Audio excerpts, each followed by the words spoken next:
During my stay in Rio de Janeiro, where there was a scientific meeting on the topic state and religion, I was given an opportunity to learn a strange truth related to an unusual event. I couldn't even dream that one day in a restaurant on the well-known beach of Copacabana, I would meet a Macedonian man. He had moved to Brazil after the end of WWII, in which he actively participated immediately after the liberation of Macedonia and the establishment of its new government. After a staged spy affair in which he was accused of being a public enemy, he had to illegally leave his country with 2 friends and spend some time in a refugee camp in Lavrion, Greece, in order to emigrate to Brazil. The meeting in that restaurant was quite accidental. The man approached me when he heard me speaking Macedonian to my wife. Our fellow citizen was astonished to meet Macedonians in that distant foreign country. As if God had arranged that meeting, he told me that his heart pounded when he saw us coming into the restaurant. Suddenly he had a feeling that we were his fellow citizens, his countrymen, and he was not wrong. That's how I met Ivan, a man from Strumica region who was very strong in spite of his 70 years. He was a refined man, cultured and polite in habit and appearance. In addition, he was an elegant gentleman. But as it is usually said, appearances can be deceiving and one's appearance doesn't always completely reflect their soul. This was the case with Ivan, who had a great sorrow in his heart for his native country, for his youth, and for Macedonia, despite all the years spent in Brazil. Our encounter was one of the few encounters he had with people from Macedonia. He was so excited that he couldn't hide his tears. I gave Ivan one of my publications that refer to the Macedonians in the USA and Canada. Then Ivan learned that I wrote about Macedonians all over the world and that I came from Prespa. So he told me a story about his best friend who also came from Prespa without knowing my relationship with this friend of his. The following story is about his friend with whom he spent many years, starting in Lavrion and going to Rio, and with whom he shared his fate, both good and bad. His friend Bogoja, a relative of mine, who was tall, respectable and handsome, left Macedonia and his family after he married Sparsa and after his son Sanda was born. In those turbulent times it was not easy to prove the truth, and he had to desert the army where he had a high rank. He had to save his soul before the worst happened, to be sentenced for life or executed.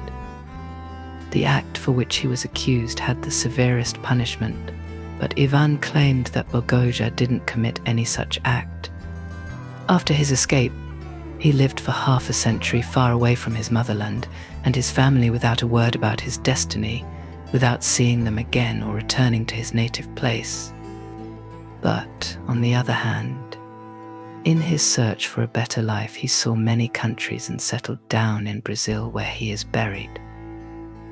During our conversation, Ivan asked me many questions and I answered, doing my best to be as precise as possible and to satisfy his curiosity about life in Macedonia, the conditions there and the progress, and about Prespa.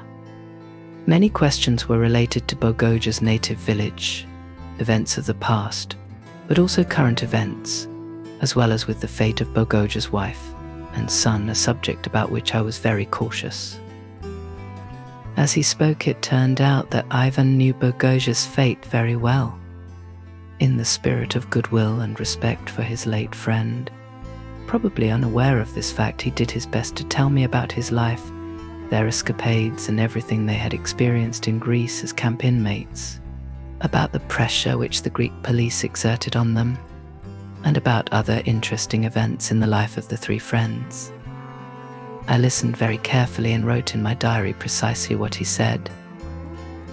After his escape, Bogoja's wife Sparsa waited for him for 10 years, hoping that he was safe and sound, and that he would appear one day to be with his family.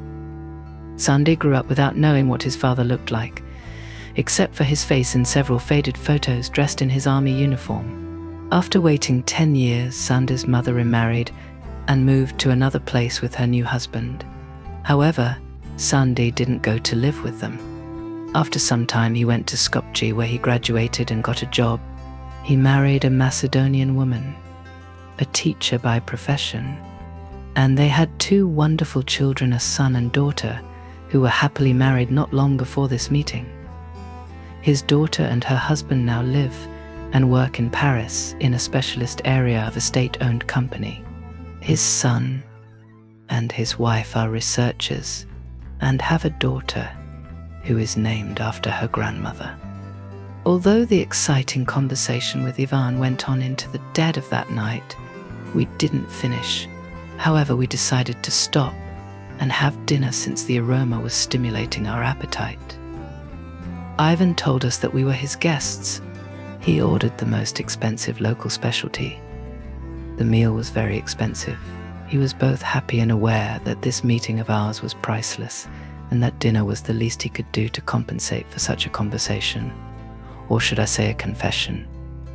We washed down the delicious meat, mushrooms and various dressings with the best Brazilian wine, which led us to a lengthy discussion about Brazilian cuisine, but also about the Brazilian spiral and the ups and downs in the lives of Ivan and Bogoja. We postponed the earlier conversation until the next day. The afternoon, our conversation began spontaneously. Ivan again turned to the fate of Bogoja and wanted to tell me everything about his friend at once, with great zeal. He told me that after they had left Lavrion in Greece, the 3 of them, Ivan, Bogoja and Mihajlo, boarded a ship whose destination was Latin America. Their journey lasted a long time, sailing across the Atlantic Ocean from Spain to Honduras and Nicaragua, and over to Peru, Chile and the Strait of Magellan to Brazil and Rio de Janeiro respectively. 2 years had passed since their escape from Greece until the time when they entered the largest country of Latin America. They spent 1 year sailing by ship, and another year they worked in many ports as migrant workers. Their journey took place in the period after WWII, when the chaos of lawlessness was still rampant and refugees could move easily around the world. It was not purely by chance that many fascist criminals found shelter in Latin America after the war, trying to escape justice. Ivan informed me that Bogoja got a job in the port of Rio, where he unloaded goods from ships coming into the port from all parts of the world. After some time, he was promoted and was in charge of the transportation of ships. This promotion gave him a raise in pay also. He started to go to restaurants and bars and to move in the circle of emigrants from Europe. He rented a room in the suburb of the city, not far from the port.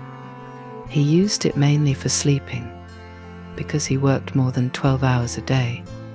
After he learned Portuguese, he started to communicate with other people, first with his neighbors and then with people he met in restaurants. He spent several years living that way and managed to gain some financial stability, but was haunted, psychologically, with thoughts of his family in Macedonia, his wife and son, his dearest and closest. So, his life went on unchanged day after day as he was under pressure to meet his needs of survival in the largest country on that continent. It remained unchanged until one evening someone knocked on the door. When he answered the door, he saw a confused, beautiful young girl in front of him who immediately apologized for her unintentional mistake. She told him that she was looking for somebody else, but realized that she had knocked on the wrong door. Bogoja smiled in order to put her at ease and told her that he was waiting for somebody too, but it seemed that God had sent her to him, and therefore it was time for her to come in for a coffee. After some hesitation, she agreed and went in to drink coffee with him. Their conversation lasted late that night, until they had exchanged their life stories, which were not so different from each other. She was also a migrant worker from one of the Western European countries, and she was working hard to make her way in the unknown world, looking for complete happiness. This unintentional meeting was crucial for both of them. They fell in love with each other.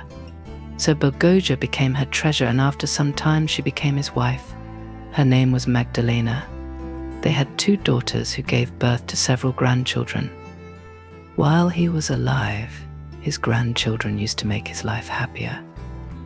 While he played with them, he often thought about his dearest and closest in Prespa, hoping that maybe one day he would see his family in his homeland. Ivan stated that our meeting in his restaurant on the beach of Copacabana would remain in his memory forever and would be unforgettable. He was really glad that we had met, especially since I was from the place where his best friend was born. From that day onwards, I was his guest. The scientific meeting was over, but I continued my stay in Rio meeting Ivan for friendly conversation until our departure. As my host, Ivan showed me the most attractive parts of Rio. What I saw and experienced was unforgettable. It left deep traces in my heart, and I wanted to remember that trip often. In the end, we agreed that I would pay him back as his host in Macedonia at a different time and under completely different conditions compared to those in Brazil.